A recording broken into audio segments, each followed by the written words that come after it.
real quick before this episode gets started, I want to go ahead and put it out there right now that I know it surprises you, Jaime, screwed up, and I had one knob on my board turned up that should have not been turned up. Therefore, the audio on this one, when anybody else besides myself is talking, will come out sounding a little bit odd. But I still want to get the episode out. Thought it was a great episode. So sit back, relax, enjoy, and send me your hate mail. Those of you who got an invite, welcome to Nerd Prom. No matter where in the world you are, we're all Nerds International. With the hyphen. We would like to thank our Patreon show supporters, Morgan Ellis, Victoria Kirk, Bubba Snap, Wansumbeats, Trilin Warwin, Stefan Dragonspawn, Jimmy Fett, Zezri, and Michael Parker. Here's to you. Warning. This broadcast does contain foul language. If this is something that can or will offend you, you have the option to turn it off now.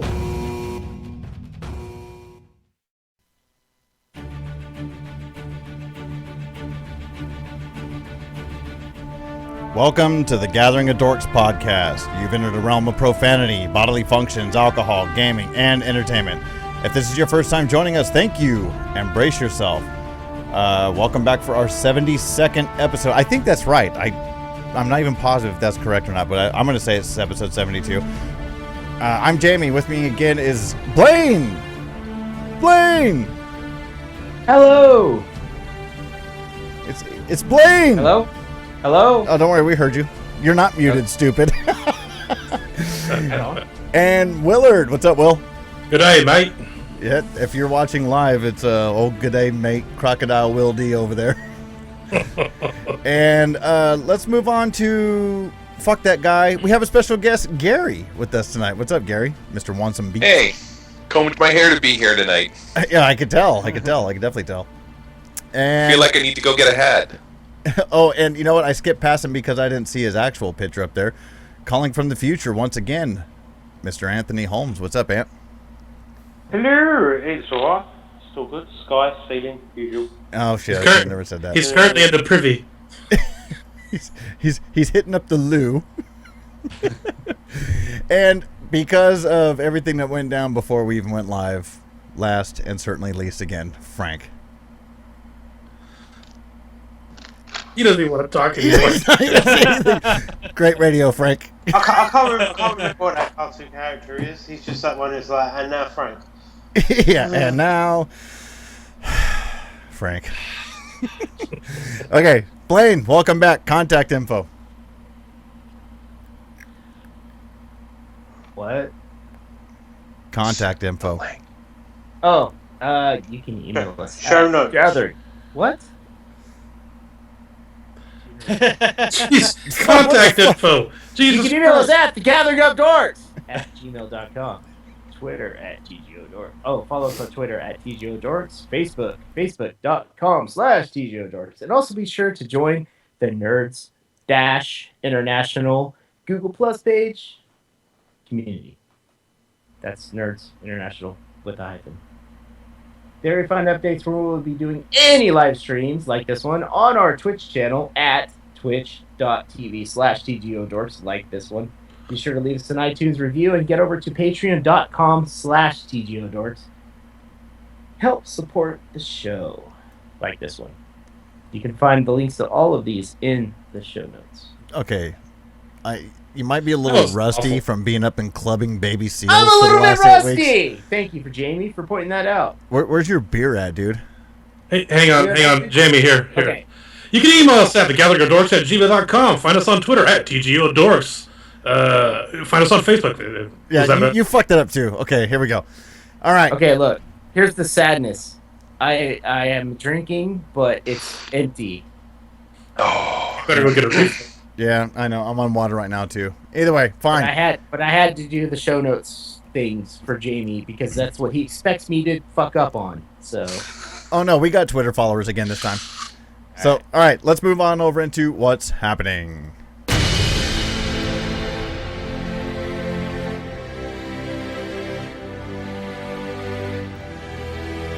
Somebody said in chat, Big 2385. Does he ever sound normal? Are they talking about Blaine? If they're talking about Blaine, yeah, well, he's sober, so he doesn't sound normal. Well, before that, Neo Destiny put, does Blaine sound weird to anyone else? How in the hell do you think I'm sober? Oh, shit. Are you He had kidding? the voice of a small child. I'm flying out tomorrow. I'm not sober. Oh, okay. So, going around here, how's everybody been doing? Let's start with Will. What's up, Willard? How you been? But hey, mate, got off a walk, and here I am. All right then. Can I say something about Will? Just because I've just gotten back and I listened to some shows. Can I say something? Are you gonna finally ask him to marry you? No. I already did that. He denied me. He's already married. 7 times. Forget about it. The guy's throwing out accents right and left. As soon as a cop shows up on the highway to during the tire change scene, he straight up goes American accent, straight up cop mode. Oh, well, how you doing, sir? Before that, yeah, fuck this and fuck that. As soon as the cop shows up, You gotta know how to talk to the cops over here, huh? You gotta be some type of lingo to tie but you you out. lost your Brooklyn accent. I was like, oh no. Totally out of character. Forget about it. Yeah, exactly. Hey, people have been shot for less down there. So, All right, I'm done. Mr. Holmes from the future, how you been, dude? It's been a while since you and I have even talked. How you been? I went on holiday. That's right, you were Booked gone. And I paid for a wedding. Here in the normal area, we call that going on vacation. No, we call it holiday, because we are your betters and masters. Well, no, like New Year's is a holiday, Thanksgiving is a holiday, Christmas is a holiday. Independence Day, the 4th of July is a holiday. Those are holidays. Yeah, I'm surprised you people have time. You celebrate everything in the drop of a hat. I'm on your side with that one, Ant. Every fucking month I have to spend money for something stupid. Exactly, see? So, that's why we call it a holiday, because we actually enjoy our time off. We're just like, oh no, I really need a day of work to get over my holiday. Before the next one. Okay. Well, here, I'll give Neo666 his chance right now. On today's TGO Dorks, will Frank speak more than a total of 8 minutes? What's up, Frank? I thought you were going to say 8 words. Yeah, no shit. I'm good, man. Fucking Frank. Fine, fuck off. Gary, how you been, dude? I haven't seen you since, Blaine mentioned over there. Good old forget about it. I'm doing all right. Sexy as always. You know how it is. Oh, yeah, you're bringing it back in style. I'm working on it. Sexy left throughout the 90s and early 2000s, but god damn it if Gary's not going to bring it back. So, looks like Will is, too, over there. I think Will's nailing it. Gary's bringing it back, bound, gagged, and tied. Gary, if I went and got a shotgun and held it in my lap, would I complete the picture? Yeah, exactly. More like a boomerang. A boomerang and a didgeridoo. A kangaroo. Big hunting night. No didgeridoo on the stream. Will, you have to speak with an Australian accent for the rest of the session, or you are out of this. Oh, fuck. Hang up now, then, dude. Oh, you're doing Australian? I thought that was your British accent. No, if I wouldn't pronounce T's. No, you didn't catch the convict in it? It's the same fucking thing. All right, Will, looks like Blaine stepped away, so I put in the Twitter followers for him, but he's gone. Do you want to give out the new Twitter followers? Let's see. Our new Twitter followers. Geared. I'm not sure if that's supposed to be Jared or Geared Nomadic.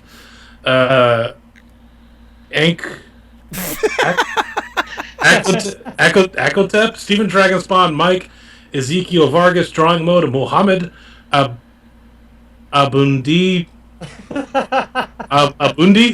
Peterson, Aaron D.B. Shut up. Aaron Jesus Picard. Christ. Oh, now you want to talk. Crimson's RPG. Dude, holy shit. I thought Blaine could fuck up words. Skepnad. He said Usually it's the word too. Skepnad. Sounds like a game we played that one night. Skepnad Studios. Phil the Sheep. El Garrick. Oh, fuck that guy. Fuck him. Digital Crack. Oh, There God. You butchered it. Okay. Other shows on the network. Nerds International. Yeah, Steph and Dragonspot put it. Words are hard. They're very hard, obviously. This time, I'm going to pimp out the wild die because Eric, myself, and Blaine actually just got done recording an episode that will be releasing on, you guessed it, the 17th of July. That one's going to be long. It's probably like almost 2.5 hours long. A lot of good conversation in that one. So, yep, tonight's show. We ready to get into this, you guys? No. Well, let's do it anyways because that's what we're here for. Skep Dad.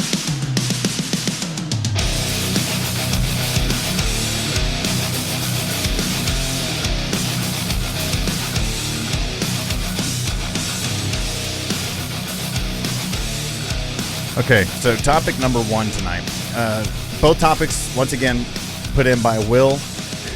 I think this one is a really good one, and considering the fact that it's something I just did since my kids have been out here this summer, and we brought Gary on board because, Gary, I've heard you talk quite a few times about playing RPGs with your son, right? I professionally play with kids. Do you have a van with no windows, or what? the candy van. He's got that van with rare Pokemon inside and written on it for all you people who are playing Pokemon Go. Yeah, I know, huh?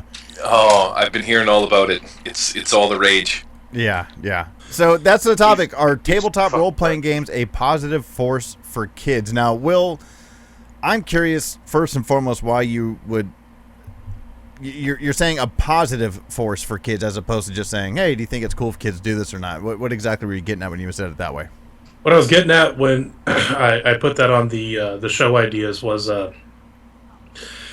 do you think like being a gamer, it's kind of its own, what's the word I'm looking for? It's its own realm of people, if that makes any sense. Right. When you're a tabletop gamer, you have these guys that you hang out with, and you're kind of just shut in with those guys that you're within, or girls, and when you're not with them and you go out with other people, sometimes you tend to be a little bit weird, or at least perceived as weird, because they know what you do. So is it a positive thing that they're D&D players or whatever, vampire players, whatever, and they're shut-ins with their group, and that's what they do on weekends, and they don't go out and socialize and go to the winter formals and the proms and all that stuff? I mean, I guess you could do both, but I'm talking extremes here. You follow me? Yeah, no, I get you. Now, Gary, that's actually a question I would have for you. How old is your son, if you don't mind? I have an 11-year-old girl, and I have a 15-year-old son. Does your daughter play? He's been play playing too? now for 3 years. Yeah, both of them do. Yep. Oh, okay. So now, as far as it goes with your son, I mean, is this like a known social thing amongst his friends at school and everything like that? No, it's actually not that popular. We play with one of the guys I work with, has a kid, happens to be the same age as Wyatt, same school, and he was coming around, showing up for quite a bit, but it's not something kids nowadays, they just hang out in their rooms like we're doing right now, and they talk on Skype. Yeah. I mean, this is what we're doing now is what kids do these days. My son does not leave the room. The difference with my kid is on our Sunday games are played at a local gaming store, which I highly recommend. You want to meet a wide variety of people and socialize with different people, that's the place to play at. But like Will's saying, I don't see any kind of a benefit for kids to roll into their basement and hide and play D&D or whatever game it is they're playing, because that's no different than them sitting on their computers and shooting stuff up all day long. And that was the biggest thing, like, because when I first got together with my fiance, her son was exactly what you're saying. He would come home from school, he'd be on the Xbox until his eyes were bloodshot and it was time for bed. And for the longest time, I was like, man, he just cannot put that fucking thing down, can he? And the more and more I thought about it, I was like, the reality of it is he is actually socializing. He's actually doing something. I mean, he doesn't know what sunlight looks like, but, at least he's socializing with other people, so that much of it I thought was okay. But I don't know. Obviously, This is its own entity, though, when you're talking about tabletop RPGs. Wait a minute. Are you calling socializing online as being social? Well, yeah, because he would get on with all of his real friends from school. The difference is, what? It's not. I look at it as being no different than when you and I were kids, Blaine, and I'd come over to your house to play fucking Nintendo.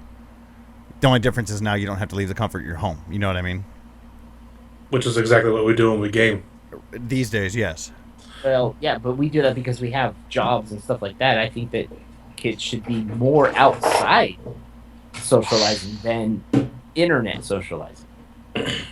I agree. There's a lot of social precepts. You come across people that are really weird, really different, and interacting with those kind of people is a social skill you're not going to get Gary with your McCallum. friends. Exactly, right? Oh no, I actually agree with that too, because that is the one thing I've definitely picked up on with what you guys are saying is public setting social skills are not like what we would have.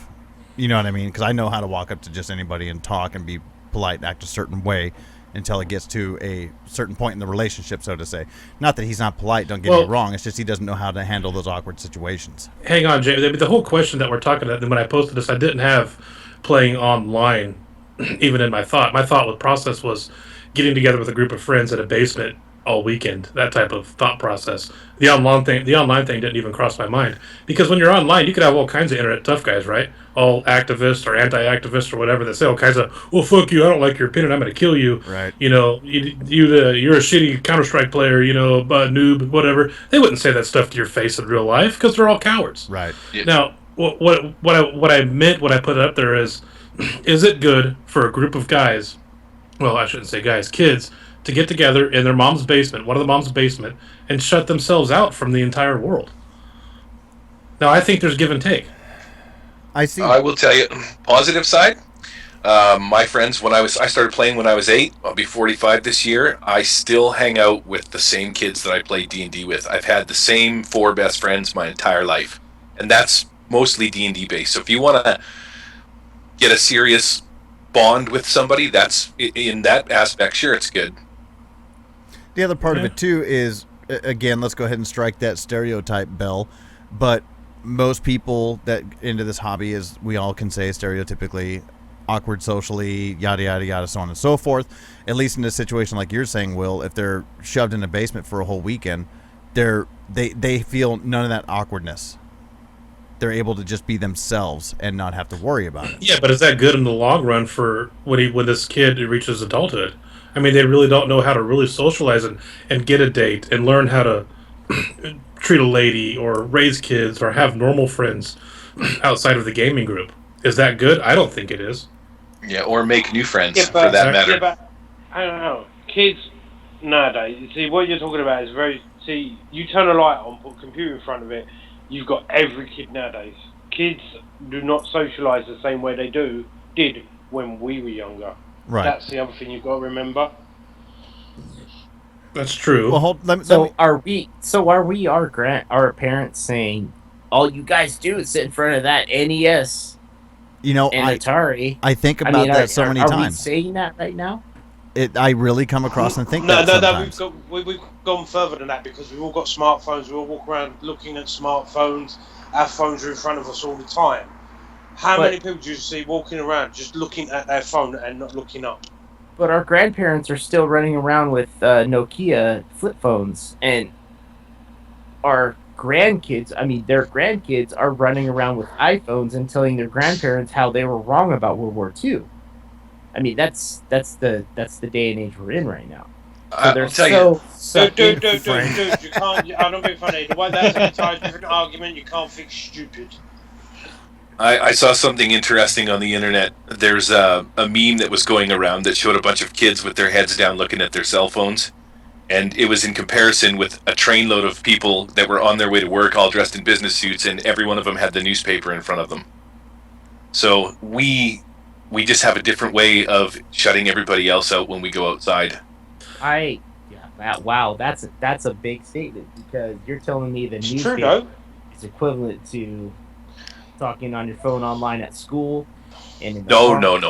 No, like let's say that's just a comparison. You're For sitting on say, a train reading the paper Yep. in. Okay, Yep. You got a phone in front of you that's limitless.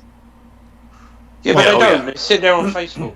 Yeah, I mean, What he's saying is that that people will I said shut paper. other people out just naturally. That's just natural human nature. Right, because the newspaper's done. Guess what? Let me pick up the magazine now. your train ride's done before the newspaper's done too. Right. You know, if you're just commuting to work. But okay, You get people in the same. You get grown-ups in the same office, texting each other rather than getting up from the desk and walking over and talking to someone. It's just an entirely different social construct now.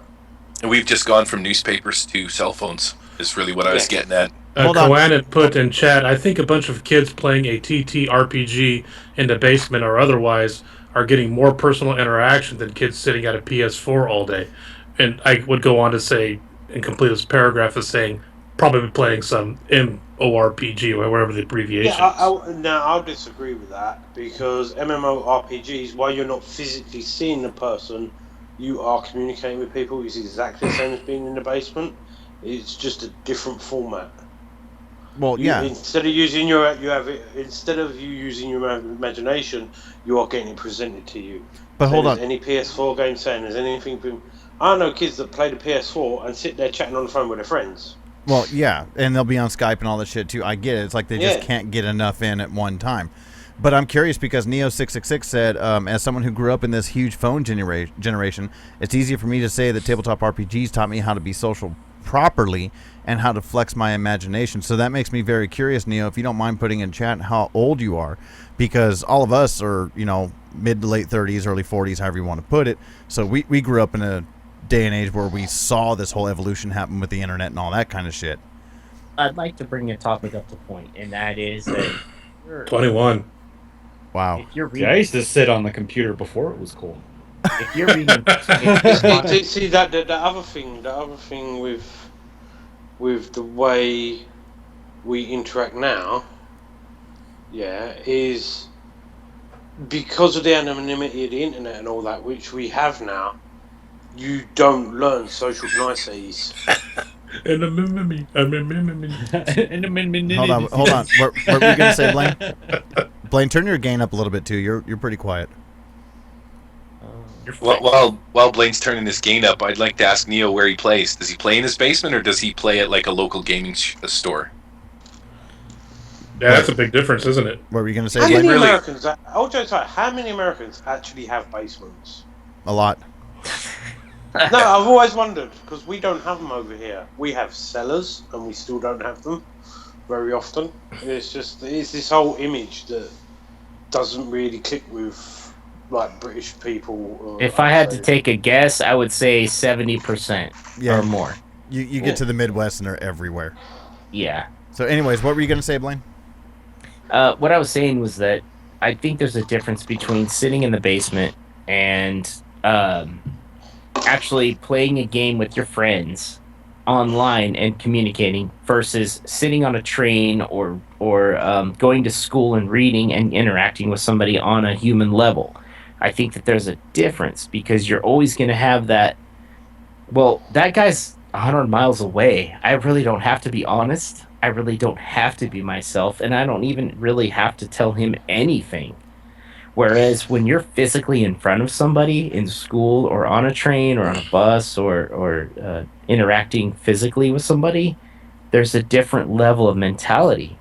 So I think that's where you're getting the socialism and the socialization, but you're not a socialist.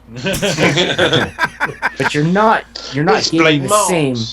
You're not getting the same deep level of interaction. I agree. Yeah, but this is what I was saying about basically you don't learn the social niceties. When you're with someone, you learn about conflict resolution and stuff like that. Whereas if you're on the internet and they're 100 miles away, you just go wah and just bitch about it on the internet. Or even better, hit a mute button or move to another chat room. Oh, Joe said no one hits the mute button because everyone cries on the internet. Right, you've got to stop these people talking because they're offending me with what they're saying.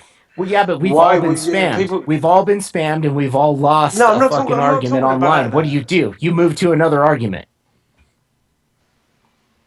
You can't physically do that. But online, you can transfer to another room. Yeah, I get what you're saying with that. But the thing is, people, rather than actually resolving the conflict, will complain to everyone in the world about how they're being the victim rather than actually resolving the argument or whatever. When you're in front of people, and to bring it back to an RP thing and you're arguing about rules or this, is very different to when you're playing an MMORPG and you're arguing about raid tactics. Anonymity should show everybody what a person's true nature is. Driving down the freeway, how many times do you guys get cut off? sitting in a grocery store with your shopping cart buying groceries, how many times do you see people cut you off? It's Never, a huge difference. because we have motorways. Motorways. Yeah, sorry. Okay, hold on. And instead of grocery stores, they have post office. Yeah, they can get all their bread. Okay, hold on. Now, I brought in a couple people, as those of you that are watching us live can obviously see. Now, Gary, I'd be curious to see if their answers match your kids whatsoever. So, obviously, this is my son and my daughter. What did you guys play this weekend? We played Left 4 Dead. Speak up! We played Heist from Left 4 Daddy Dead with the big Savage knife. World Edition. You played Left 4 Dead Savage World Edition. Okay, so what we've been talking about and what we're kind of curious about is, well, first of all, do you have any friends in school or anything like that play those kind of games? Mm-hmm. That play tabletop role-playing games where you sit around, roll dice, and act like somebody else and stuff like that? Right, okay, Jamie, rephrase it again, and then maybe she'll say no. No, it's a trip. I know her older brother does. I know her older brother does. My friend Ishma does. What does she play? She has a different version of Savage Worlds. Her mom and her whole entire family play it every other day. Well, you should find out what the game is actually called. So then when you go home, do you guys plan on continuing to play something like this? Yes. Okay, is it something that you guys would be more than willing to go ahead and tell all your friends in school about, and how much you enjoy it and things like that? Yeah. Yeah? Yeah. How about your son, Gary, or your daughter? I just wanted to ask your daughter a question. I bet you could name all of the friends that you know that play tabletop role-playing games probably on one hand. Okay. Let's hear it. Ishma, Shalisha, her parents, my friend Claire, my friend Cody, my friend Jackie, also Uncle Will, Uncle Blaine. But Pretty good. You made it to 5 before you sort of petered out there. That's pretty good. What are they? But I bet all of your friends play video games, right? Yeah, but those 5 play. You see your son there. He's like, yeah, video games. Yeah, yes. They all play Shit. the tabletop role-playing games. I'm Can- not sure what Claire and Cody and some of the others play, but I know what Ishma and Shalisha play. Could you put the mic closer to her, please, That's Jamie? as far out as I can get it. So come on. So let me ask you a question. If you were to go to school and you were to talk to these friends about your tabletop dice rolling games with your father and your uncle and all that, how does that portray as a common interest as far as your classmates are concerned? Well, Is that something your classmates would talk to you about, or is it pretty much more or less they do other things and they have no interest in talking about it? with my friend Ishma, she likes to talk about it. Some other friends don't, but I like to bring it up as a conversation. Okay, that's fair. Social skills. Yeah, Might be in- that's That that argues against my theory, but that's the awesome. good thing about her Yeah, but too, though. the other thing is, how old is your daughter? She'll be 12 in about a week. Right, all jokes aside, look at her vocabulary. Well, Compared yeah. to your average 12-year-old. And the thing is, she's conversing properly with adults. Well, you're English. All us Americans don't know nothing, right? No, Yeah. no, you don't get what I mean. You talk I to your think we average... should get brass tacks and just say, It's because she's how many a of you female make person. fun of anyone who plays World of Warcraft? No. I'm not saying that. I'm just saying if you look at it, we grew up. We all do role plays. We grew up reading books. We've all got a very large vocabulary. We developed these social skills, which Jaime and Gary and Will have passed on to their kids. Yeah. Right. So they've got a love of books. They've got a love of this. They've got a love of that. Whereas if you weren't from the book reading role playing generation and went into the computers and the jocks and all stuff like that, yeah, you'll find that those kids will be the computer game generation more than the role playing side. It all depends on who your parents are, to a larger extent, and what they did as children. Well, no, not necessarily. Blaine can attest to. Okay, my mom was the type that if she had actually found out back in those days, she would have thought I was worshiping Satan. And my dad would. Same here. Yeah, but My mother refused. my mother refused to let me hang out with Jamie because of this game, because Your of mother this still refuses dice to let game. Jamie anyway. Yeah. Right. So No, but what I'm saying is, who introduced both of you to role-playing games? schoolmates. Jared Ridge. Right. So in other words, your schoolmates introduced you. You look at their parents because someone brought you in. You weren't the one that went out and got the books originally. You see what I'm getting at? But Yeah, were I you, do, actually. Were you both readers as well beforehand? So what you're saying is that your parents introduce you to something and you spread it to your friends and it grows that way. Now you Yeah. have children, Jamie, you have children. I do? You spread it to them. They're going to introduce it to their friends. I found you Yeah, guys in the orchard. Exactly. Excuse me? But the other, but whereas if you look at it, if you'd never met James, if you look at other friends that you had that didn't get into this, Blaine would have a much better life had he never met me. Anyway, no, this is. I'd be rich. Money. But if you look at it, it's the other kids you grew up with went down a different path. They're the ones that basically their kids got their head stuck in computers, stuck in Facebook. They're the ones that can't communicate. You know what I mean? Jamie's kids in fact, probably function at a much higher social level. Then let me ask her. I know what your answer is, but let me ask you. I can't argue with Ant anymore. He's so right. What? Well, hold on. Let me ask you. What would be your preference? Video games or like the Savage Worlds that we just played? I would probably prefer the Savage Worlds. Why? It seems more fun and realistic than video games. We know what your answer is. What do you prefer? Jamie, hang on. Both. Instead of a Dark Lord, you would have a queen! That's her right here, yes. I'll have both. You like both? So you did. Well, okay. Let's give them their 15 minutes here because I know they'd love to talk about it. So talk to me real quick. You guys played Savage Worlds. Who did you play? I played Zoe. Who did you play? Bill. Who? No, Bill. 73. That was 73? What, 73 years old? Okay. So you guys got to play Pathfinder. We played just a little bit of Dungeons & Dragons. You got to play Savage Worlds. Out of all those, well, no, just the tabletop role-playing games. Out of all those, what do you guys like the best? I kind of like them both the same. They are almost similar, but the dice is different. Did you like the dice with Savage Worlds? How when you get the highest number, you roll it again. Highest number, you like that one? Yeah, I agree with her. Hold on. You're biased there, Jamie. Yes, he is. Jamie, stop trying to. Yes, I am. So make sure you listen to the Wild Die podcast. That's some social engineering right there. That way, you come up and burn. That's because his kids said their favorite was D&D before the podcast, and he said, "Oh, do you want to continue living here?" And they said, "Okay, it's Savage Worlds." Do you want to go home early? You would like to have dinner tonight, right? So, anyways, what do you like most about gaming? I'd like to ask each of you. You talking about tabletop? All types of gaming. I want a 100% honest, non-biased response from both of them. What more or less? What type of gaming do you like? Why? What do you like best about playing games? Video games or Dungeons and Dragons or Pathfinder or Savage Worlds? What do you like best about it? Hey, Jamie. Huh? Unbiased response. What?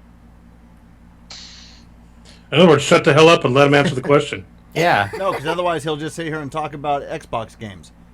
Okay, one word answer. What do you like most? But they can tell you that after the Gathering of Dogs, the Wild Die is their favourite podcast. I don't want to. No, hold on. I don't want to put him on the spot. I'm just asking a question. Do you like video? Do you like rolling dice? Do you like the adventure? Just give me a really one-sentence response. What do you like about gaming? I like Pathfinder. No. What do you like about gaming? Oh, don't cut her off. She likes Pathfinder the best. Him, don't cut stupid. Her off. That wasn't her. Okay, no. Quick, Jamie, any gaming in general, not what do you like best. Spin Benny and ask question again. Hold on. Not what do you like best, but why do you like to play games? I like playing them because it's more similar about what you play. Huh? I don't know. Okay. All right. You can't walk down the street with an AK-47 and blow somebody's head off in real life. That's why video games are awesome. We'll talk after the show. So Calm down. You like being We're not- able to do stuff that you can't actually do in real life. Yeah. Okay. So Gary was right. How about you? I think that's where he was going with I that. Yeah. like how what I like about gaming is how it can be either more realistic or more totally the opposite. Like kind of like what Seth would like. You could just walk around, like you can't just walk around town and shoot someone's head off, but in games you can. It doesn't in video games or role playing games. I like them both, but I like the role playing games better because you are the person. You have to act as the character, and you have to make the decisions that your character would make. That's my kid, fellas. You're basically your own morals. You develop your own moral construct for your characters. I like having more control over a video game telling me what my character can and can't do. And I think, if you agree with me, daughter of jerk, I think that's what you're trying to say, right? Yeah. They know I'm an asshole. Okay. You could say asshole. It's okay. Yeah. Well, Jerk. come on. That is Shayla's new name, daughter of jerk. That's her dwarvish name, huh? Oh, we can I am say Shayla, I daughter wasn't of jerk. sure. Okay, I'm sorry. I didn't know we could say Shayla. So, Shayla, thank you very much. You support my argument. But basically, my interest is what makes it appealing to you to play. Would you rather sit down and play a video game, or would you rather sit down and play a role-playing game where you can actually be somebody and control them? Of course, I'm throwing my bias in now. Yeah, but that's not a fair question, Blaine. I know. They're two totally different experiences, and you get two totally different things out of those experiences. But there's a preference here. If you're going to sit around a table with friends or online with friends. There's times when I love to sit around and run Star Wars for you guys, but there's times when I just want to sit in front of a computer and vegetate. You know what I mean? And be led by the nose on a story. Yeah, but we're old, and we like to vegetate because we can let our minds relax. They're young. They want to be experiencing stuff. So I'm asking a younger generation. Well, I think we got your answers out of you guys. What do you got? I want to answer this question. Okay, go ahead. You tell him. I kind of rather sit around a table and play with your friends with role-playing games because it really passes the time really fast instead of video games. Video games are more it's not as fun as playing a role-playing game because it can be a lot more fun, and you can do a lot more things than a video game can, because in a video game you can have only a limited amount of that or something like that, but in role-playing games you can have more than one thing. And you have more options. Yeah, more options. That's my sister, fellas. That is your sister. At daughter of jerk, everybody. Thank you guys very much. Make sure you let everybody out here know that they're a bunch of nerds and dorks. Tell them. You guys are nerds and dorks. All right, there's High five, Sheila. High five. Bye-bye. All right. Don't let the door hit you in the ass. Thank you, guys. I love you. Save it. Daddy will do it later. Yeah. Jamie. Yeah. You have great kids. I don't know what happened to you, but it skips a generation. Yeah. Yeah, your 12-year-old girl's better, more well-spoken than you are. Yes, she is, huh? Yeah, she's more polite. Yeah, but do you see what I mean about she's a higher function? Because of the parents she's got, she's higher function. Oh, no, that's not why. Oh, no, but what I mean...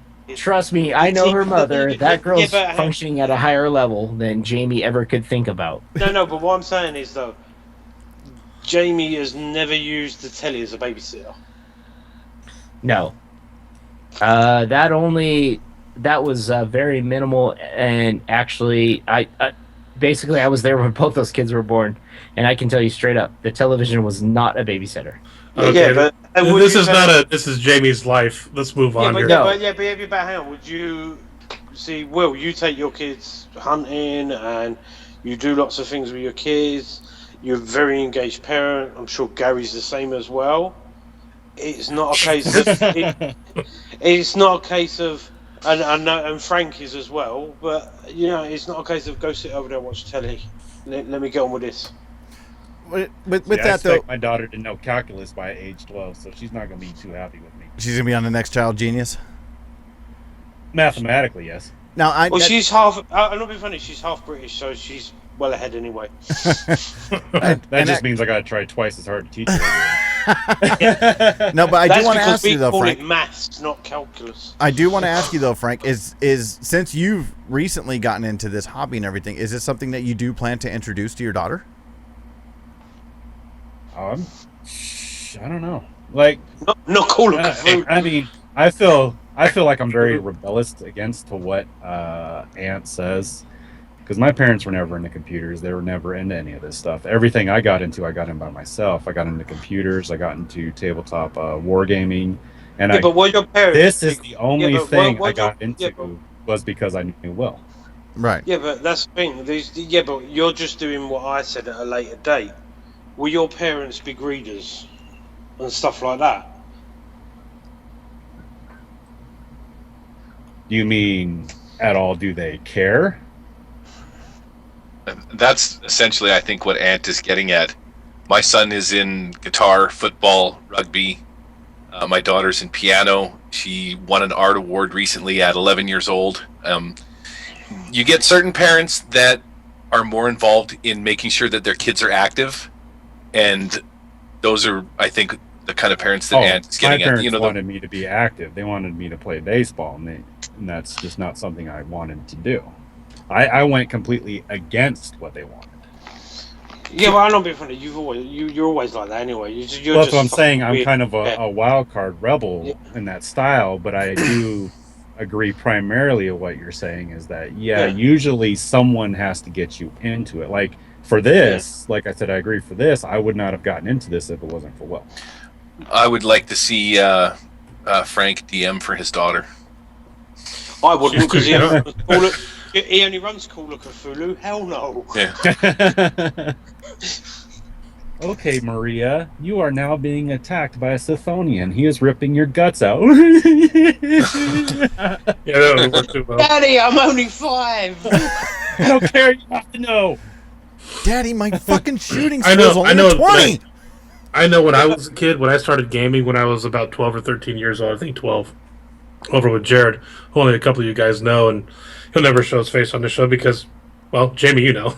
But anyway, his dad used to play D&D with us, and I remember when I would go home, and it was just, 100-yard walk away, and I'd borrow that player's handbook. I had to hide it from my parents because of the whole, oh man, they're gonna think I'm a Satanist, and right, and this is just gonna be all bad. They're gonna make me go to church, and oh god. Well, that, and you cross it with the fact that we grew up in a day and age of, it wasn't that you were just an outcast if you did this kind of thing, but you were also outcasted and put into a certain category, and it was compiled to try to make this certain group of people feel less and less and less. With your parents and uncles and aunts and whatnot, you were a Satanist, and with your peers that you went to school with, you were a nerd, you were a dork, a geek. I mean, locked in a locker, beat and picked on. You know what I mean? Right. Now, Neil put in there. It's hard for me to comment because everything I tried growing up, I just had no passion for, and my parents tried to force a lot of it. I know the feeling. I found passion in computers and programming, video games, and now tabletops. My parents just kind of gave up and said, well, at least he wakes up in the morning and gives a shit about something. And see, that was kind of like along the lines of what I was thinking when you guys were talking about that. Is realistically, it's not a life philosophy thing or whatever, but anyways, you're going to get into what you get into no matter what. It's just a matter of if you ever get introduced to it or not. And in today's day and age, it's a lot easier for everybody to get introduced to something because you have things like YouTube, you have things like this channel that we're doing right now. Yeah.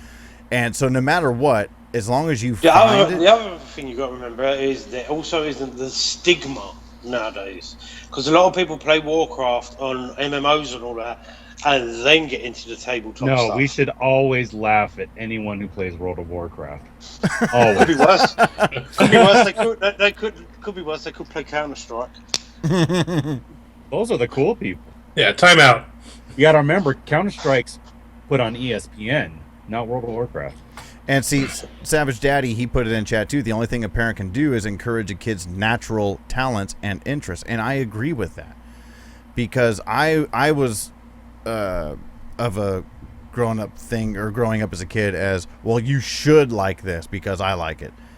You know, music. Dude, I'm terrified of if I have kids and they like sport. I'm completely fucked at that point. If they like sport, it'll be like glamoring your Uncle Will in America. Hang on, Jamie. I want to call you out on something. This is years ago now. You were in your mid-20s. I was in my early 20s.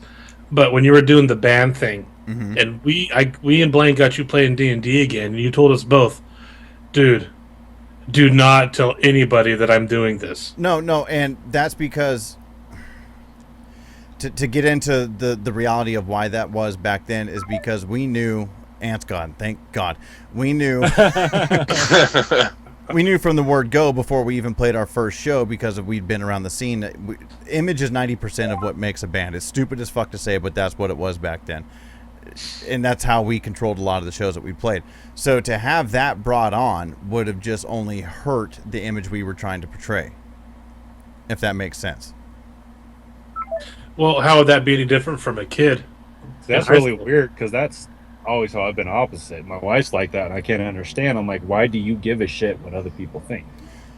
In that situation, most successful people in this world are successful because they do not care. No, I understand that, but you got to understand my mentality too. It's such an asshole thing to say. Oh, coming from me, who would have figured it? But I used to say it all the time at the shows we would play. Is I would be like, you know what? I do not like most of the people here, but I want every one of them to love me. So if you want to make that type of, for lack of better words, they have a word of that. It's called narcissism. but you know what I'm getting at. You've seen the people that would come to our shows and all that kind of shit, and half the time it's like, dude, just let me go home, please. Right. So, I hear you. So and even even before then, I was still the same way. High school and everything like that, I was still kind of the same way. I was like, I don't want people to find out about this. You see what Savage World's GM put in there? The last group to be stigmatized were vampire LARPers and emos. Funny part about that statement is when I was in school, we had the emo kids. And I'm just thinking to myself as I read that, I'm like, we're probably the same age, and as much as I want to agree with that statement, I think that statement only holds true because we're not in school anymore. Nobody stigmatizes people when you're out of school. Like, I go to work, I come home, you know, we don't deal with that kind of with those groups anymore. We're not in big enough social settings where there's actual groups of kids that can be stigmatized. I just missed that. We were still. I would like to say that it wasn't the vampire LARPers and emos. It was all the LARPers, and that's the truth. No, Jamie, that's the truth. What? And what I just talked to my mom real quick, and I was like, "What were you against?" She's sitting in the next room. And she said, okay, I was against all the evil. We've had Jaimes blah, blah, kids. blah. Bring your kid. Bring your mum on. Come on, get your mum in. I asked her to come in. She said, tell them that what I didn't understand was that it wasn't evil. It was a social interaction thing. And I'm like, you're arguing against, like... everything I thought. Yeah, she's supporting my whole life right now. Yeah, but the other thing is, though, Blaine, you're now of an age where you decide what's best for you. Right. At that time, it was their job. It was your parents' job to guide you. I love you, Aunt, but my mom had a point that I never thought about that I want to point out. And it had nothing to do with my thought process or anybody else's so far.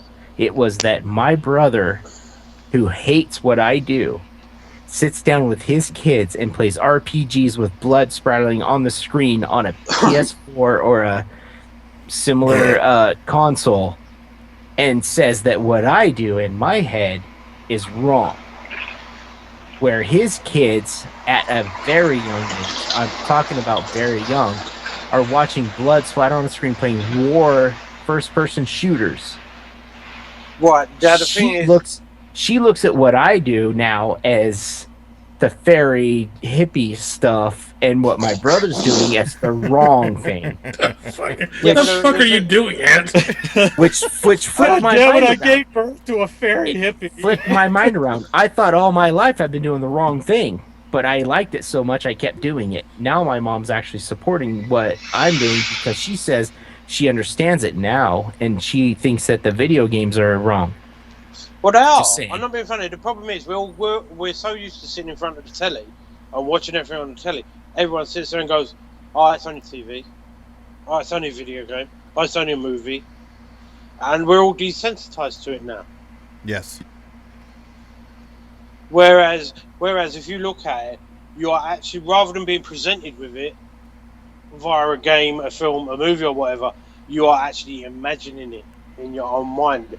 Tabletop role playing is a lot deeper experience, and I think that is what worried a lot of people back then. Back then, deeper was similar to darkness. So deeper was dark, right? Like deeper you go into your mind, the darker shit has to be. That's why I did acid. Like the greatest movie ever made, Mazes and Monsters. I still haven't watched all of that yet. You haven't seen that? Oh my god! I've only watched about half of it. That's kind of the goofiness that people thought about it. Jesus Christ, Ant, do me a favor, mute up. All we hear is London traffic and rain. There's no rain, actually, believe it or not. Oh, Can Will, you guys hear me okay? Yeah, Will, you're muted, by the way. All right, I just said, all right, just do whatever you want. That's cool. Yeah. Just whatever. Okay, we kind of beat that one with the stick for a while, but I mean, it's... I have one last question, Jamie. I'm sorry. I have to bring this up. Is there an equivalent to gaming? Because we're obviously catering to gamers, and we're all gamers. Is there an equivalent to if your kids showed up with something like what our parents thought was satanic back in 1980 or 90?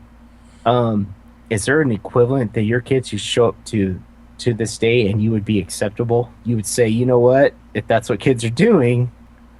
Oh, that's a tough one. I have to kind of throw that out there because if we're fighting this,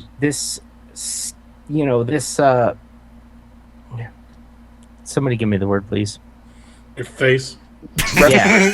Fight my face. Thanks, Steven.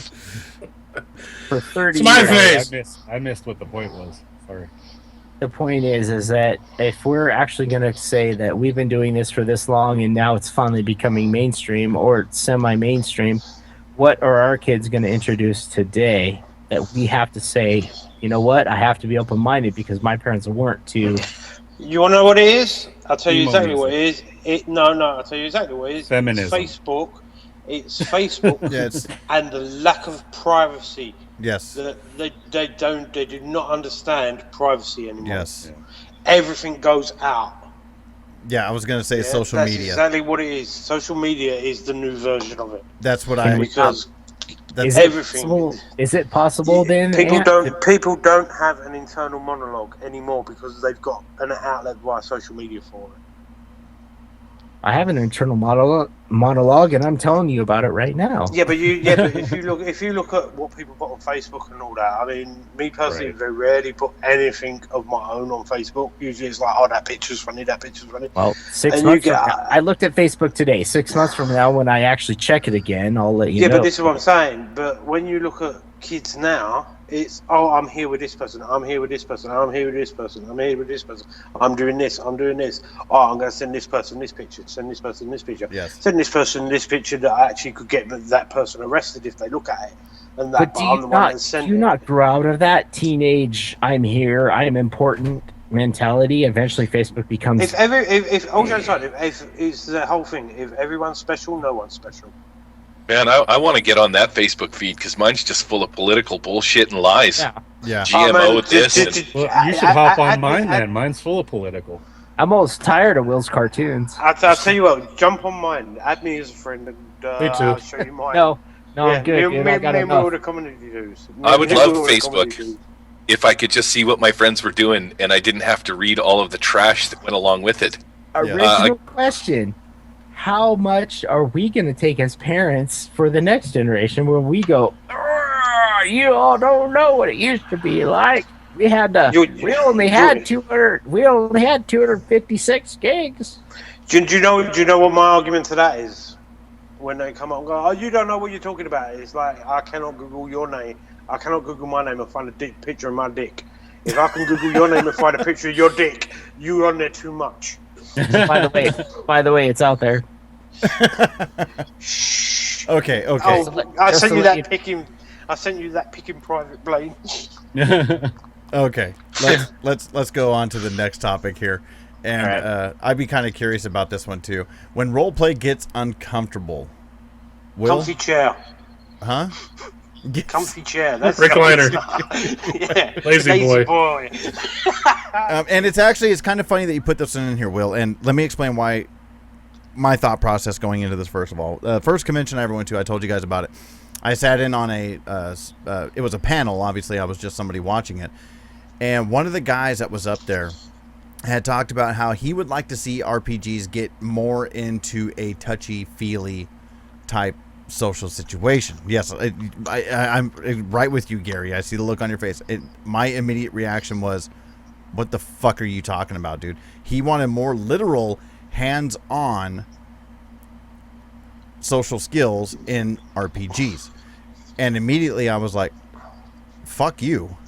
I don't want that. So hey, everyone's got to learn to suck a cock sometime. I need that specified. At some point. What's that, Frank? I need that specified. I still don't understand what you're talking about. No, he's talking about actual physical contact in RPGs. Go LARP. Yeah. That's the answer to that. Go LARP. So immediately, if I had that in any of my kind of games... So like if Blaine and I meet up and talk and do things, we have to stand up and actually act it out? Is that what you're saying? No. Physically touching. I'm physically touching this person while Frank, we're playing you know how RPG. you usually play female characters and Blaine plays male characters? Right. You would have to fuck. Jamie, that's what I just said. So if were you Blaine playing with and your I uncle? were in person and interact, instead of just interacting across the table, we actually get up and interact. Yes. All I heard was Blaine. All I heard was Blaine gets to touch Frank. Mm-hmm. Well, Blaine can touch me any day, but in an RPG setting, that's stupid as fuck. All you do is get up and then get down. Yeah, that's fine. I'm fine with that. Blaine's hot. I'm okay. But that was the first thing that came to my mind when I read when roleplay gets uncomfortable. To me, that would be highly uncomfortable. So the problem is that's not roleplaying. You see, Jared there said it's called LARPing, but is it really? Like LARPing is live action roleplay, is it not? Where you're signing up to dress up and take your sword out onto a field and smash some people, like, as opposed to, I think what you're talking about is you're sitting down at a table playing a role-playing game and he wants to start crying and he wants to use your shoulder to do it because somebody... He made it sound Was that your uncle? He made it sound like a much more... what's the word I'm looking for? I want to say hippie or sensitive style. Yes, intimate's a good word. I want a more and I was like, wow, dude. Oh, come on, hold on. Let's not judge. You know what? If you're gonna freaking let somebody go that far, then that's fine. If you're uncomfortable with it, dude, I'm gonna go and play this other LARPing game over here where people are legit. They just make foam shit. No, it's not legit. Basically, I get the idea. Basically, if you have a true, it's basically enhancing the emotional experience of the role play, the emotional engagement with it. Is the way I'm understanding it, as well as, my character said I need a hug. Okay, I want to hug your character. Okay, you two guys can hug. You know, it's that sort of thing. It's like they're doing LARPing after a battle and all that. And everyone's going, one, and they hung each other. It's like football. You score a touchdown, they all have a big cuddle. So if I stab Blaine in the RPG, I'm supposed to get a knife in real life and stab him? Look, we're all comfortable with each other as nerds. We can talk about each other's private parts and etc. If you're gaming with somebody that you're not comfortable gaming with, game with somebody else. That's God.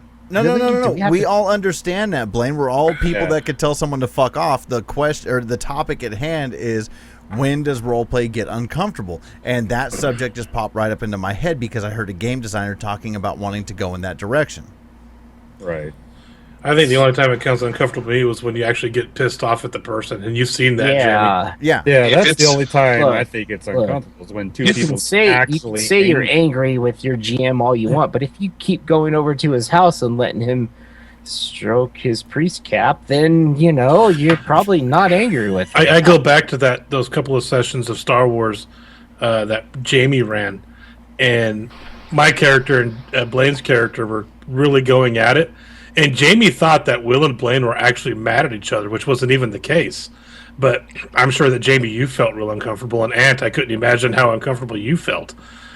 And then after the session, me and Blaine called each other. We were laughing. It's ridiculous. Yeah, but if you remember that, right? If you remember, me and you talked about that as well. And I said, while Jamie was uncomfortable, I would let you get on with it as a GM. Because I don't mind it. I'm not uncomfortable with it going to there. Yeah, but Jamie's exact response to that was, I don't like to see two friends go at it. Right. Which wasn't the case, but he didn't know that at the time. But what if you do actually go at it? Is that uncomfortable? Will that change things? It depends if they respect each other afterwards. Oh, me and Blaine have gotten into some drunken go-at-its before. So, the game that you're talking about, though, Jamie, is actually built with that in mind. Like, that's sort of part of the rules of the game. The game is designed to be emotionally touchy-feely. Yeah, he was talking about it's something he wanted to see come to life more in games, as if maybe he was developing something to go along those lines. And now, the trend I'm seeing because of it is I've seen those VR suits on browsers. I was just saying because on that I have. Oh, fuck you, Jared. Jared put in the chat, Jamie, that's an immersive experience. Fuck you. Well, I had that issue with a friend in World of Warcraft way long time ago when I played it. He got so upset that I was just joking. I said, I get dibs on this drop. And he literally got so upset about it that he went nuts. He kicked me from the guild. He stole money from the guild bank. And in real life, we have not talked since. And that's one thing I was curious about it is, can it ever go too far? Oh, yeah. It can. It really can. But the thing is, with World of Warcraft, what you're talking about, there's a disconnect because you have your character, but you also communicate as yourselves. World of Warcraft it's the same experience. Thing. No, it's just the same thing. Hang on. No, this is a real life friend, and we would play next to each other. This is not. There's no difference between that and this tabletop and that. Exactly. In this specific scenario, it was the exact same, and just because of something so stupid, everything became uncomfortable. Me and him fell out. Another friend that we played with didn't know what to do because he was still friends with both of us, and that's what I was wondering. Because that's what I was thinking of when something can become too uncomfortable, and what do you do at that point? We had that similar situation, Frank. Me and Jamie did when we used to play EverQuest 2. Right. We had a guy in our guild. Did they call him guilds? I don't remember the name of the guild. It's been so long ago. But the guy was acting like a dick, and he just wouldn't stop acting like a dick. And finally, me and Jamie said, you know what, let's just kick him out. And we kicked him out, and every time we ran through one of the cities and he happened to be there, he always used to challenge us to a fight and just be a baby about it. I don't know if you remember that, James. No, not really. See, now that just comes down to personal maturity. Right. Well, I agree with that. This whole argument comes down to personal maturity. If you're upset with a person, you say, we need to stop the game, we need to talk. Rather than going, I wish that could have happened. I don't know what happened with that guy. In scenarios like that, I've experienced them at the gaming store that I play at, and that's the exact reason I love taking my son there.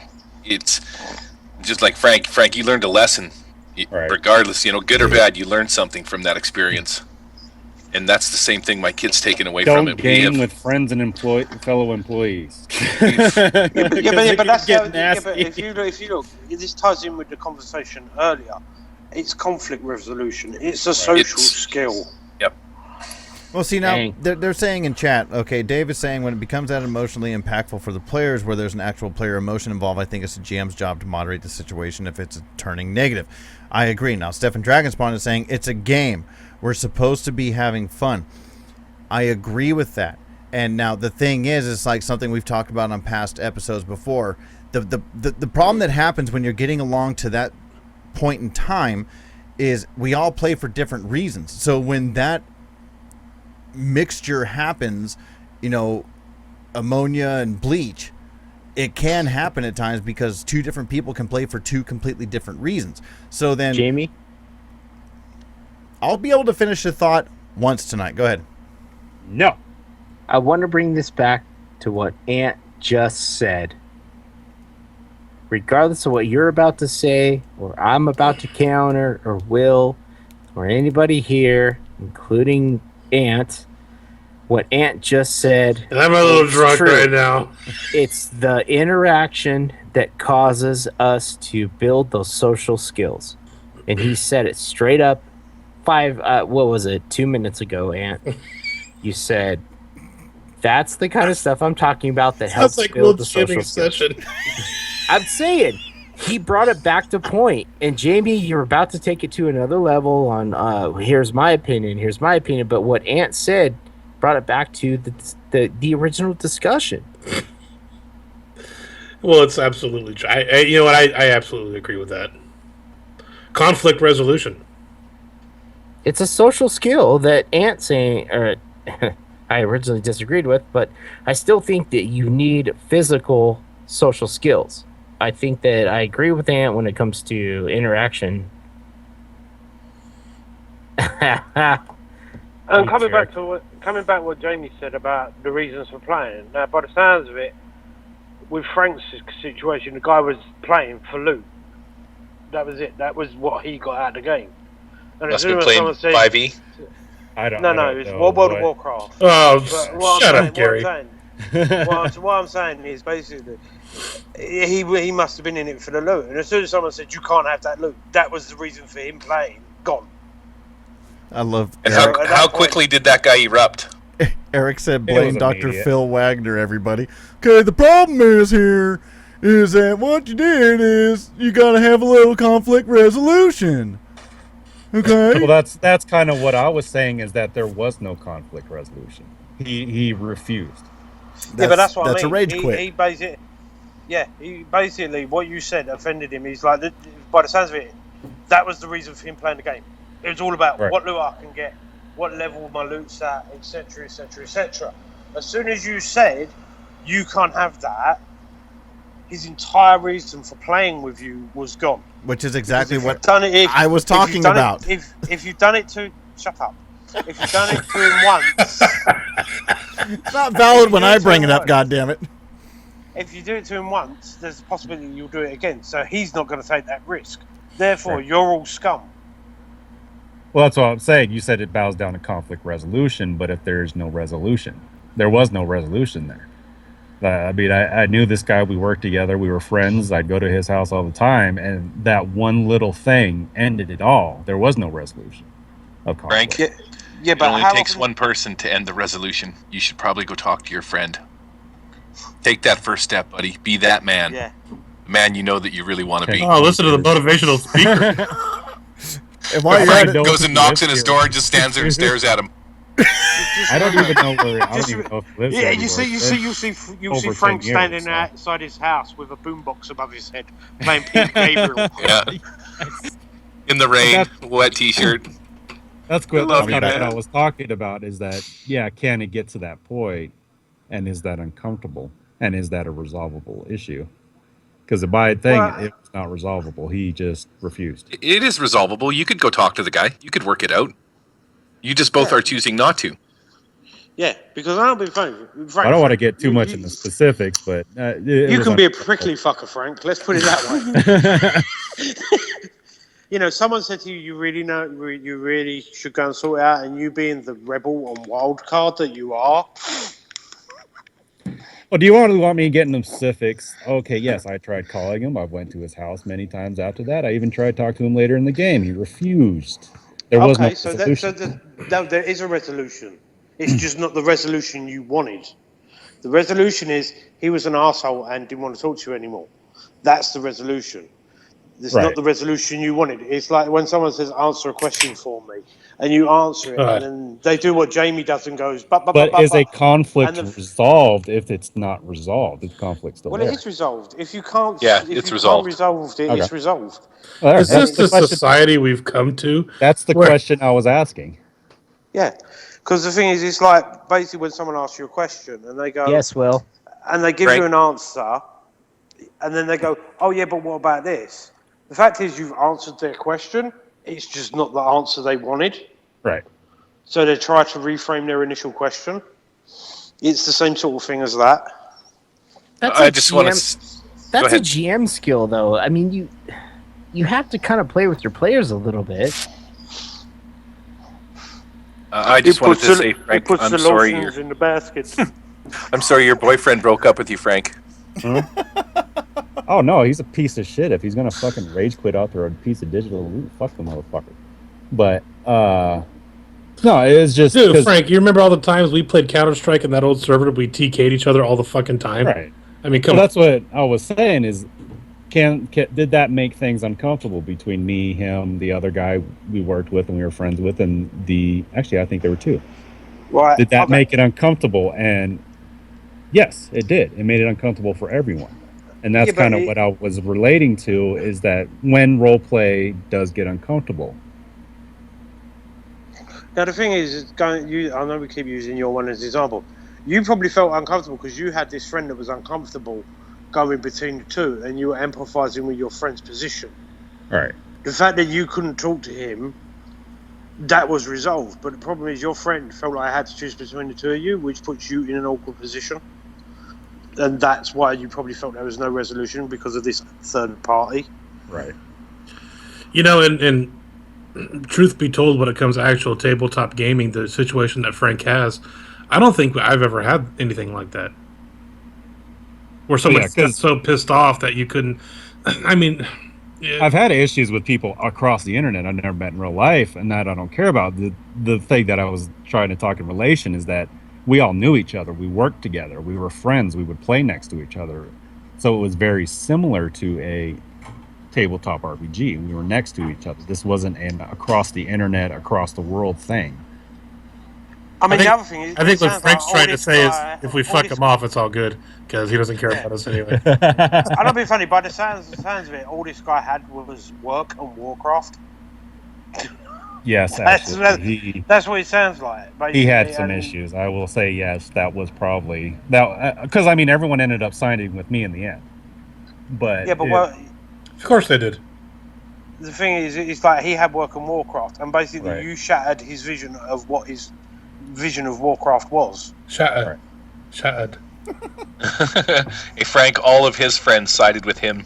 Just like all of your friends sided with you. No shit. Will, you're saying you've never experienced issues like that? Quite a few times. His roommate got so pissed off he left and he couldn't afford rent. I don't think any of his friends sided with him. But go ahead, Gary. So most of your role-playing experience is with these guys? Oh yeah, it's two of them you're looking at. Yeah, and a handful of other guys that aren't currently with the Gathering of Dorks. Yeah. Yeah, very similar. Like I was telling you earlier, I got the same 4 friends for the last 30-some-odd years. Started playing D&D with those guys. But over the last 3 years that I've been playing at a local gaming store, I've had tables of up to 15 people, which I know is ridiculous. It was a huge pain in the butt. But I've played with so many different people. Every Sunday, noon to 3, I'm out there. I got drop-ins. I got all sorts of stuff going on. And there is literally, like, some people that will just lose their shit. Wow, really? Like, full-on arguments about... You got your rules lawyers. You've got your emo kids. Like, this one kid, he's emo kid. Shit, he's maybe 10 or 11, roughly the same age as my kid when we first started playing. He had the misfortune of dying, and he literally started crying and almost ran out into the street. Wow. Like, you meet a lot of weird... Or not really weird, but you know what I mean? It does, you know, on that, though, Gary, it does seem like what we do, like, I would kind of consider, like, all of us here are kind of normal people, but it does tend to attract a lot of weirdos. If that... yeah, it does, and you know it does. So many different types. There's a couple of guys that come in that play Star Wars or not Star Wars. What's the War Machine with the miniatures? Yeah. And a couple of them are like they look like they're on steroids. They're just huge muscle guys that come in. There's the War Machine skinny, is the tabletop wargaming is the skinny little nerds. You got a lot of chubby guys that come in. One guy, what's it called when you fall asleep? Is that narcolepsy? Yeah. Yeah. His name is Aid. I shouldn't. Nobody's gonna know who he is. But seriously, we're playing one night and he falls asleep beside me. Was his head resting on your shoulder? It literally. Well, we're both big dudes, so you got to go to that touchy feely RPG James was talking about. Wasn't the touchy feely game? Fuck that. But no, he kind of slumped over into me. You meet quite a myriad of people when you start playing at your local gaming stores. It's fun stuff. Well, a lot of good people too. Okay, so now see a big thing that I see in this whole discussion, or I should say, topic at hand, and when it evolved to what I was talking about with this game developer who wanted to move in this direction, is maybe it coincides with what Blaine was saying, but it's almost like the next evolution of what's to come, because we are. I'm not going to get political, so you guys shut the fuck up about politics. That's not what we're doing. But what I'm saying is we're moving into a generation. What about social justice? We're allowed to talk about social justice because that's not politics. No, but what we're doing is we're moving into that kind of era where people are more sensitive. They're wanting more of this unity bullshit and all that other stuff. But anyways, so I'm wondering if it's getting to that point. I'm not going to get political, but I'll call it unity. I said or whatever. Anyways, I'm moving past it. But that's what makes me wonder, Blaine, is it starting to go in that direction that now we're going to be looking at our kids and going, yeah, you don't want to be fucking doing that. Yeah, you know what? I think that's what we have to do is we have to basically say that the way I see it going now is if you want to play fictional games, apparently at our intelligence level in the human evolution ladder that we're at, you have to play the games that will not be politically against your family's upbringing or whatnot. And I'm not going to claim any politicization here, but all I'm trying to say is that maybe let your kids make their own choices, but at the same time, I see a divide in RPGs and role-playing. Well, the thing is, I'm waiting for something like where vampire cannot be played because of the religious connotations of it. You know, if you look at Vampire the Masquerade, it's a heavily religiously pushed game, which if you ascribe to any kind of religion is a very hard game to play. No, nobody cares about Christianity anymore. That's yeah, but you look at the Assamites. I was talking about. I do. I care Jaime. about. Damn it, all Blaine! Shut religions. the hell up. I was talking about because Jaime said that developer wanted to add that very touchy-feely additive, and that's what that sounds like to me. Is a social justice additive to RPGs. That is RPGs about being an RPG now, or is it about showing your emotions? It might very well be. I mean, I'm starting to think that that's the next direction it's going to go. But are we getting too political on just analyzing games? Are we straying away from fun? You got to remember, games now. Yeah, are we? If you look at it, games now are what video nasties were back in the 80s. They're the target. Where people used to say, oh, it's films like Driller Killer, oh, it's films like Texas Chainsaw Massacre, or why these people go around killing each other and shooting people on the street, yeah? Now it's computer games. It's basically the fact that not everyone's on Facebook. And D&D ran through that too, when they said D&D was was Satanist, cult, and all that. So social media is now the new version of that. No. What I'm saying is, are we overanalyzing every aspect of our games now? Are we asking ourselves are we particularly looking for attributes to liberal games in order to beef ourselves up in our agenda? I have no idea what point he's trying to get across. The point I'm trying to get at is: are we looking at all these games as all these Death Slayer, blood throwing on the throne, and everything like that? And what all we really want is just to be happy and play games that we all want to play. See, now you're getting into the touchy-feely side of things, bro. Well, yeah, the base. Oh, is that wrong? I can't do that. Yeah. Well, usually the base gamers never do that. You see it in video games with Gamergate and all that. The base gamers don't care about that shit. They rarely ever do. It's usually the outside or the new people coming in that say, hey, I don't like this. I want this to change. So how much more blood can we bring to the screen? Well, usually it's the opposite. There's too much blood. This needs to be removed. So that's what I'm asking. That's what I'm asking the group right now. Is basically, where's the balance? Yes, basically, MPAA ratings, British Bull BFC, any kind of rating system. What use of these communist ratings?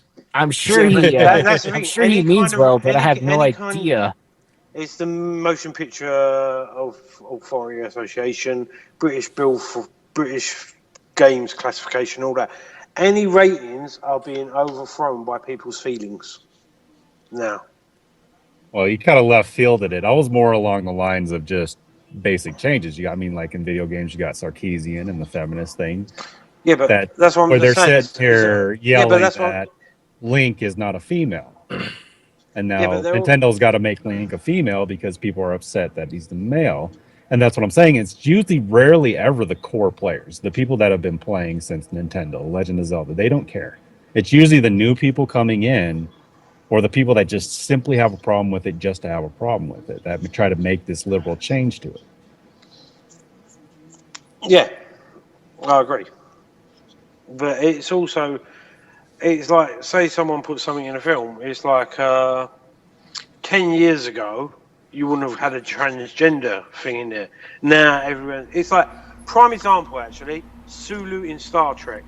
Right. In the new Star Trek film, they've made Sulu gay. Everyone went, oh, that's fantastic. And then George Takei turned around and went, I don't agree with it. Right. Who was actually gay. Who is actually gay. And then everyone turned around and went, because he said it's the 50-year anniversary, you're not commemorating Jim Roddenberry by doing this. You would have been, I told the producers, directors and everyone, you would be better off making a new character.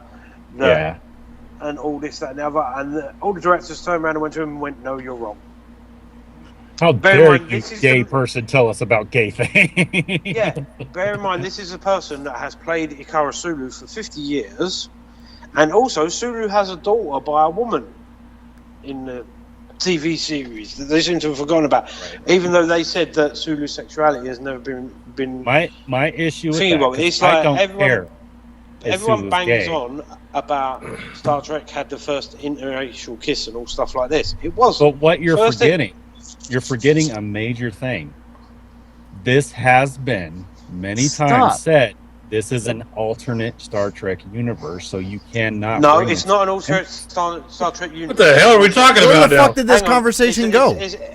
Hang on, it's an alternate Star Trek timeline, not universe. Timeline. It's which means the characters an alternate timeline and an alternate universe is relative. Don't give me that. You see what happens when Jamie actually leave at the same time? No. Listen. Calm down. He's trying to bring in that people are making these changes, and he's just bringing that Star Trek in as a relative story to it. It was a current one, and it's valid. Current. Yeah. All right. Look, we've gone way off topic. No, we haven't. That's the point. At BLAINE? Yes, we have. Way off. So? Because we're talking about some serious political issues, and I have opinions that I don't think are legitimate to be spoken right now. Not really. We're talking about in relation to what Jamie brought up with that developer adding the physical. All right, time to wrap things up. Hope you enjoyed the show. Coming up, we have another show next Friday, the 22nd. I don't think there's anything political about it. It's about what current changes are happening in media formats. That's not political. No, not at all. Why would that have anything to do with politics? It's a modern agenda that's being pushed, basically. Thank you. Is the long and short of it. Well, Okay. Question answered in one sentence when we spent 20 minutes discussing. I'll say this: I'm a Christian Catholic, and everybody knows that. But I'm able to listen to death metal music, which is incredibly satanic. So, by the way, I've known Will for years. He's only half satanic. His mother was actually an angel. Okay, here we go. Here we go. Here we go. Here we go. What? What now? What now? Let me tell you what now. Jesus fuck me Christ. I walk away to take a piss and I come back and they're talking about Sulu being gay, dude. What the fuck happened? It turned into Jamie. We have the whole world politics all figured out while you're gone. I guess, dude. All right, well, a interesting show to say the very fucking least. I will put it that way. Hope you guys enjoyed it. Thank you very much, everybody who joined us in the live chat. We really appreciate it. This show went in an odd direction, but I don't know, kind of cool. Maybe experimental grounds, I guess you could say. Coming up, as Will tried to say, next Friday, the 22nd of July, we have another live show. And then after that, we won't be back on the air again until August 12th. We are wanting to get in some Star Wars with Mr. Holmes over there leading the way. Looking forward to that. Actually, I would like to extend, and I don't know how I'll talk to you about this off air, actually. Sorry. Alrighty then, I will talk about this off air. So, yeah, that's what we got coming up. I don't know, Blaine, you were inebriated. Do you want to try contact info again? No. You can email us at thegatheringoddorks.com. Find us on Twitter at TGODorks. Find us on Facebook, facebook.com/TGODorks. Also, be sure to join the Nerds-International Google Plus page community. There you'll find updates for when we'll be doing any live streams on our Twitch channel, which is twitch.tv/TGODorks. Be sure to leave us an iTunes review. Get over to patreon.com/TGODorks. Very repetitive, James. Thank you. And help support the show. You can find all the links, all these at the show notes. Drunk. Will! I'm fired. Go to bed, Blaine. You're drunk. All right, well, thank you very much. Gary, you joined us on a very interesting show. Brought you on because you play RPGs with your kids, and that's where it went. It did, yep. I would just like to say, support your local gaming store. And all of you, too. You guys play with each other, man. Pick a date. Go down. Hang out. Play with some new people. It's an experience, man. It'll open your eyes. It's been so much fun the last couple of years playing at my local gaming store. Gary, if you can get me the plane ticket, I'll gladly come over and play at your local. You don't have any gaming stores there? Yeah, but we don't have ones with big tables. He lives in London. I've been trying to get him to fly here for years. All two of them? All 18 months worth. Yeah. All right, well, we're going to take this shit down. This is Jaime saying grab some beers, grab some friends, and make it one hell of a game night. You guys take it from there. This is Will saying, get out your dork, put it in another dork, and make little dorks. This is Blaine saying have fuck with your GM every chance you get. Oh my god. Yeah, it's horrible. This is Ant saying, oh my. Frank, you got anything? Boobs. Great. All right, we will This see. is Gary. I'll just finish by saying this is my impersonation of Frank. Can I just say, Frank's sign-off was fantastic. Yes, boobs. All right, we will see you guys for episode 73. Goodbye, goodbye. Wipe the tear, baby dear, from your eye. Though it's hard to part, I know. I'll be tickled to death to go. Don't cry, don't sigh. There's a silver lining in the sky. Bonsoir, old thing, cheerio, chin chin, na poo toodaloo, goodbye.